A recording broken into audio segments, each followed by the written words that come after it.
Well, it's that time, people. The Dark Knight is officially 10 years old. God damn, it's fucking 10 years old. In honor of its 10th anniversary, I'm finally reviewing The Dark Knight, considered by many to be one of the greatest, if not the greatest superhero movie of all time, and considered by some to be one of the greatest movies of all time. And I really have to agree. I mean, really, there's almost no point in me saying my thoughts on this movie, like doing a review, because literally everyone has done a review on The Dark Knight. It's just that popular of a film. It's just that good. I mean, man, so yeah, you can probably tell it's gonna be a little bit difficult for me to try to review The Dark Knight, because everyone's already done it already. So, for this review, this is going to have to be a spoiler-filled review, and hopefully if you're watching this, you have seen The Dark Knight. So, yeah, I really have to discuss this movie in spoiler detail, because there are just so many things in this movie that work so well. I mean, after Christopher Nolan did Batman Begins, which was, at the time, in my opinion, the greatest comic book superhero movie ever made, I mean, how can you really step up from that? And he did. The Dark Knight was even better. It stepped up with the villain. It stepped up with the action, the morals, everything that was great about Batman Begins. The Dark Knight just surpassed it even further. And funny enough, this was coming out the same year as Iron Man, which is another big game changer for the superhero genre. Because if you know the end of Iron Man, and really this is not a spoiler considering the MCU is a thing, at the end of Iron Man, you know, you see Samuel L. Jackson as Nick Fury saying, hey, we're doing this thing called the Avengers Initiative or something like that, I don't know. But yeah, Iron Man changed the game for superhero movies because it introduced a bigger cinematic universe, and that cinematic universe is very successful. I mean, if it hadn't been for Iron Man, we wouldn't have gotten the Avengers, we wouldn't have gotten Guardians of the Galaxy, we wouldn't have gotten Spider-Man Homecoming. So yeah, Iron Man changed a lot for the superhero genre, but I feel like The Dark Knight did that even further because it showed that you can make a very complex movie. I mean, the Batman Begins was complex too, but The Dark Knight as well as Batman Begins are movies that, you know, people who aren't comic book superhero fans can easily watch and enjoy. It's just that good. And in my opinion, I do agree that The Dark Knight is the greatest comic book superhero movie ever made. And I also think it is probably the second greatest movie ever made. I mean, of course, you know, my first favorite film was Jurassic Park. For me, The Dark Knight it comes a very close second. Now, of course, even though it's a cliche to say this, Heath Ledger is, of course, completely incredible in this film. To anybody who says that he only won the Oscar because he died, I say no, that's not the case. Because there were even more beloved actors who died, and their last performances weren't Oscar nominated. Like, for example, Robin Williams in, what was that called? Night at the Museum, Secret of the Tomb. He didn't get an Oscar nomination for that.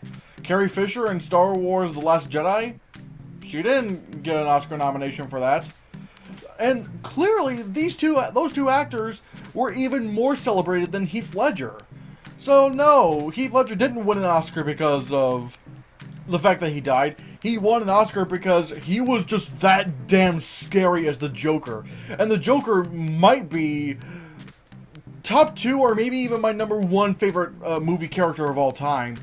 This guy is just so fascinating to watch. I mean, let me just start off with, you know, Heath Ledger's performance. Heath Ledger gives, in my opinion, the greatest performance by an actor of all time. I mean, there are some others that come pretty close, like Jack Nicholson in The Shining, Johnny Depp as Captain Jack Sparrow, and there's a lot of others as well. But Heath Ledger, my God, I don't even know how to describe his performance. It's just so bizarre and yet creepy, and yet funny at the same time. Like that scene where he's blowing up the hospital while wearing a nurse's outfit. That's just hilarious. And funny enough, I didn't even know who Heath Ledger even was until after I saw this film. And when I found out that there was actually a lot of backlash over the casting of Heath Ledger as the Joker before the movie came out. Like, I was like, what? Like, what could have possibly turned people off from this guy as the Joker? Because, I mean, he's incredible. But then in middle school, we saw this movie called The Patriot, and which is not a bad film, and Heath Ledger was good in it. But when I saw the kind of character Heath Ledger played in that movie, I was like, that guy is the Joker? This seems like a completely different person. He's like now and then I had to go back to The Dark Knight. I'm like, this guy is totally unrecognizable. If you had not told me that the guy who played the Joker is the same guy who played the Sun in The Patriot, I would have called you crazy. They do not look or act or even sound anything like each other. I mean, good God. It's just crazy. Now let me talk more about the Joker in this movie. One thing I love about the Joker, and he does this a couple times in the movie, he explains his backstory. But the funny thing is, they are two very different backstories. The first one is basically about how he had an abusive father, and, you know, he cut up a young Joker guy's lips. Well, his mouth or whatever. But then later on in the film, when he threatens Rachel Dawes with a knife in her mouth, he goes on about this weird story about how he had a girlfriend and then he used a razor blade to cut up his own mouth. I'm like, oh my God, this is not just a forced excuse to show a backstory. This guy is, like, either he's deliberately lying about where he came from, or probably even scarier, he himself doesn't even know where he came from. And that's just genius. It shows that where this guy came from is not important. The only thing important is that this guy is in Gotham and he's fucking wrecking the town. He's turning people crazy. Or at least trying to turn people crazy and turning them against each other. And speaking of chaos, that's why he's doing all these crimes. Because really, when you look at the movie, he doesn't care about money. Hell, when he has a bunch of money, like a huge, like 20-foot tall stack of money, you know what he does with that money? He pours gas on it and burns it. Like, this guy, the Joker in The Dark Knight, does not care about money. The only reason why he commits these horrifying crimes is just because he wants to. He gets some sort of weird sick satisfaction over it, which is way more scary than if he was just killing for money. And that's what makes the Joker so captivating. He is completely unstoppable, even right down to what he wants to do with Batman, because he doesn't even want to kill Batman. In fact, quite honestly, it's the other way around. The Joker wants Batman to kill him, because he knows about Batman's one rule of no killing, and he wants to expose that. He wants to put himself and many people in a situation where Batman would be forced to kill the Joker. There's even a really great scene after an incredible chase sequence, which is done very well practically. Hell, even to where a full-on truck was flipped over in the middle of Chicago. Right after that chase sequence, there's this really great scene where the Joker just stands in the middle of the highway going, Come on, I want you to do it, I want you to do it. Come on, hit me, come on, hit me, come on, hit me! Ah!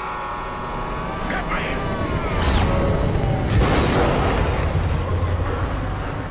and that scene is so scary considering, like, we know what the Joker's plan is. We know that the Joker just wants Batman to just kill him so that he proves himself right. And if someone's willing to die just to prove a point to somebody, that's pretty scary. Because you know this is an unstoppable person. And right after that, we get the interrogation scene, which might actually be not only my favorite scene of the entire film, but it might be one of the greatest scenes in any movie. Oh my God, you see the true colors of both Batman and the Joker in this scene. The Joker explains, you know, that he just wants Batman to kill him. He just wants to push Batman so far till he'll break his one rule, and then Batman is just a no good vigilante, or at least is no better than a vigilante. And when he starts threatening Rachel, like when he starts saying that he has Rachel somewhere, or at least hints at it, like Batman his face just goes white. He's like, what did you do? Or something like that. I don't really know the exact quotes. And then he just starts pissing off Batman even further, to where Batman just starts beating the shit out of him, even getting a chair to fucking block Gordon from getting in there. And so he just smashes him into a window. Oh my god, this scene is so intense. And again, like I've said before, it just proves that the Joker is just unstoppable. Right to where, like, when Batman is just beating up the Joker, like, punching him in the face, smashing his face against windows or walls or something, the Joker just starts laughing. He's getting some sort of weird fixation over this. Like, oh my god, it's really fucked up. But that's what's so great about the Joker. This scene is just done so perfectly. I'm going to fast forward later on to the film, where I talk about Harvey Dent when he becomes Two-Face. Okay, well, for one, Two-Face, or at least Harvey Dent at the end of this movie, once Harvey Dent becomes Two-Face, like when half of his face gets burned off, he becomes the second best comic book movie villain ever. Because you've seen him as just such a good guy throughout the entire film, and then suddenly the Joker just snaps him into this weird kind of insanity. Or maybe, like, or even an even better way of explaining it, that insanity going on in Harvey Dent's brain was probably there all along. However, it took the death of Rachel, as well as the Joker just edging him on, to just have him just completely lose it, and just accepting that insanity. The Joker pushed him that far. And when you see what he's going through in this film, especially at the end, and I'm so gonna get to the end of this video, it's not only heartbreaking to watch, but it's also scary to watch, because just like the Joker, there's no stopping Harvey Dent at the end of this. Whatever he's gonna do, he's going to fucking do it, and there's nothing you can do to stop him. Unless you do something, and again, I'm going to explain that later on in the video. And let me just talk about the CGI they did for the left half of Harvey Dent's face. It is some of the best CGI I've ever seen in my life.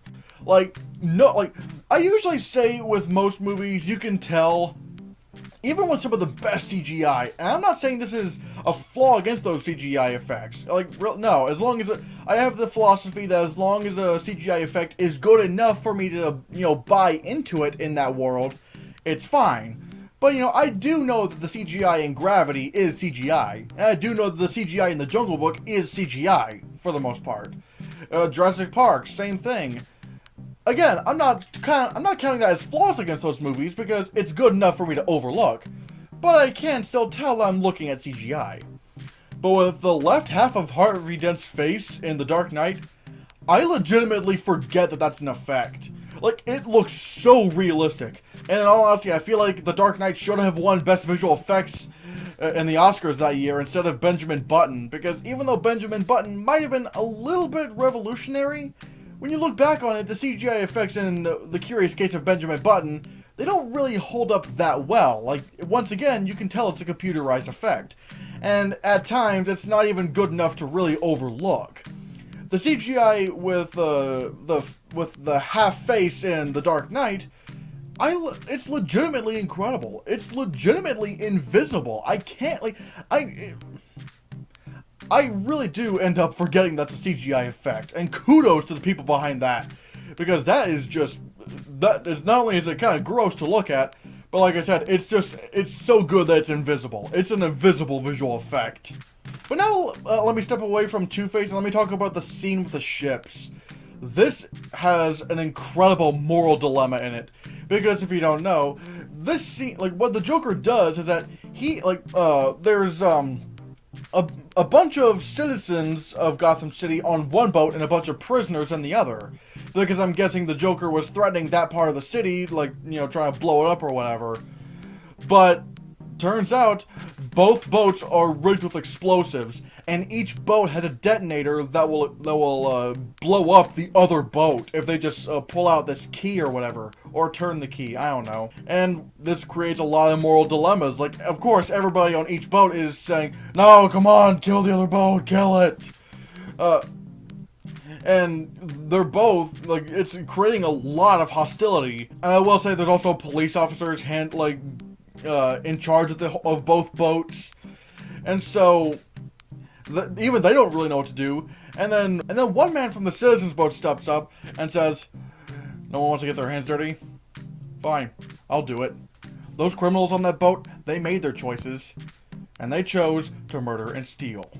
Doesn't make any sense for us to have to die instead." They give him the detonator because I'm guessing they don't want to die too. Oh yeah, I kind of forgot to say this. If neither boat, detonates the other boat by a certain time, and that time is ticking pretty quickly, the Joker will just blow up both boats. And they can't escape from those boats because the Joker said that he'll blow up the boats anyway if they try to escape. So really, it's just a matter of which boat decides to blow up the other boat.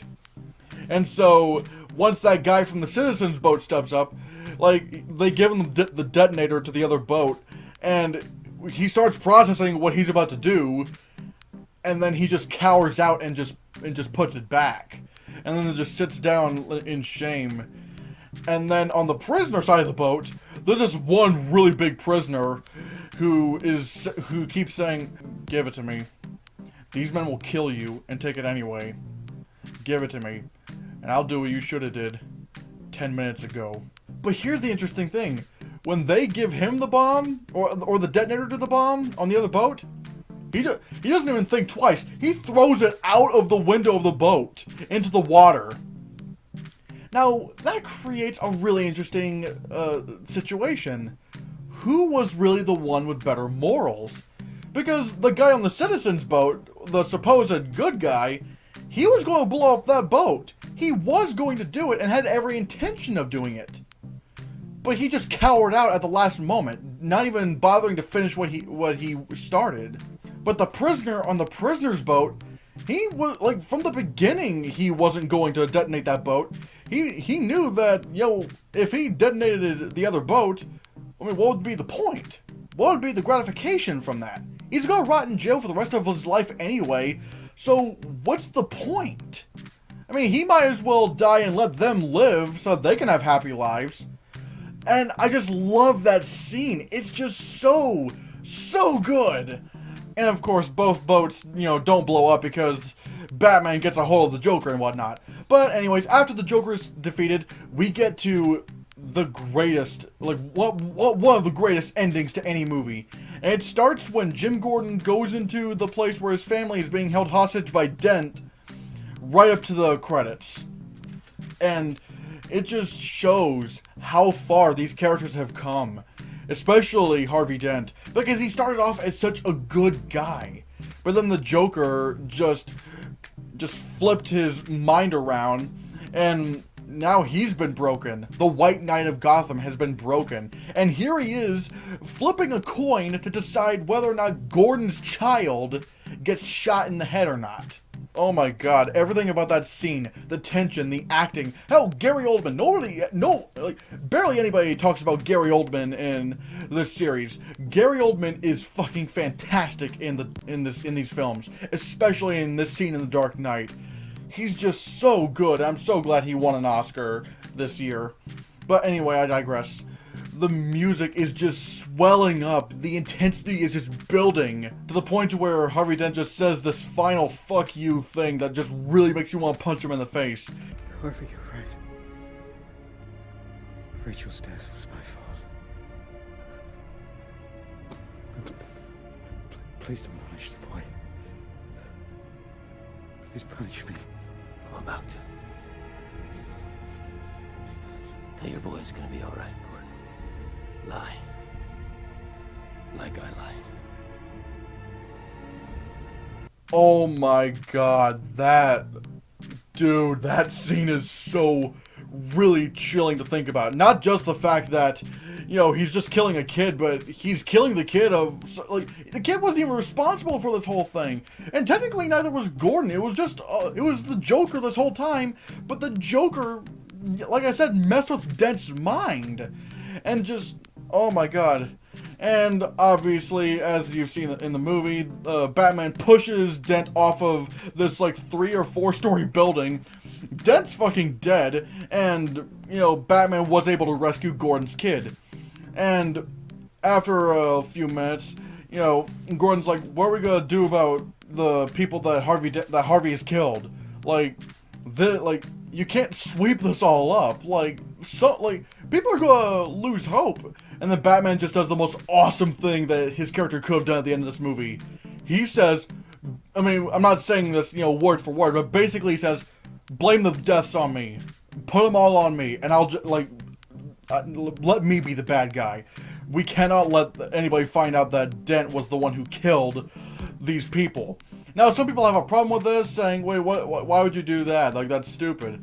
But, in my opinion, I feel like this works because if people found out that Dent was the one who killed all those people and just went crazy, the mob bosses could have used that as a leverage in court. They could have said, well, Dent was probably not even in the best mental state when doing our cases. Was it really a fair trial? And if the mob bosses got out onto the streets, it would have caused something even, like, in the long run, it would have done something even worse. And so that's what Gordon does. Batman and Gordon both agree to keep the whole Dent thing a secret, and Gordon calls the other officers out on Batman. And it's just so amazing. I'm telling you guys, The Dark Knight is just so fantastic. It is one of the greatest films ever made. It is the unprecedented greatest comic book superhero movie ever made. It does everything so perfectly. And yeah, I know people will call it overrated, and some people saying that it's just fanboy hype. And look, all film is subjective, but I really don't see that. The Dark Knight is legitimately an incredible piece of filmmaking. From a character standpoint, it's just incredible. From an action standpoint, it's one of the best that's ever been done. From a direction standpoint, oh my god. I'm telling you, The Dark Knight, in my opinion, is one of the greatest films ever made. And so, yeah, no shit. I'm giving The Dark Knight a 10 out of 10.